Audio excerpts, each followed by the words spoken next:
മിശിഹായ്ക്ക് സ്തുതിയായിരിക്കട്ടെ. Christmas countdown 11ാം ദിവസം.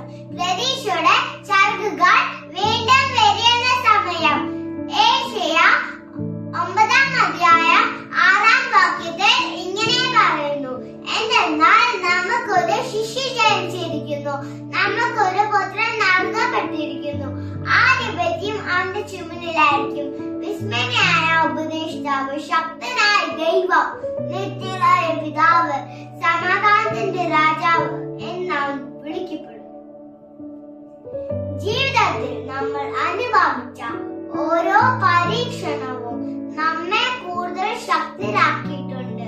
സ്നേഹവും ദയയും നിറഞ്ഞ ക്രിസ്മസിന്റെ വരവ് നന്മയിലേക്ക് തിരിയാൻ നമ്മെ പ്രചോദിപ്പിക്കുന്നു. വർഷം മുഴുവൻ മനസ്സിൽ അടുക്കി വെച്ചിരുന്ന സ്വപ്നങ്ങൾക്ക് ഇന്നൊരു പുതിയ തുടക്കം നൽകുക.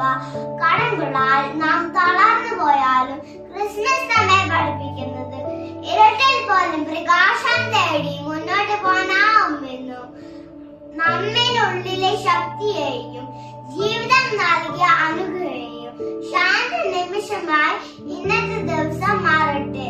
പുതുവർഷത്തിലേക്ക് കൊണ്ടുപോകാൻ ആഗ്രഹിക്കുന്ന നല്ല സ്വഭാവങ്ങളും ലക്ഷ്യങ്ങളും ഇന്ന് തന്നെ തുടങ്ങാം.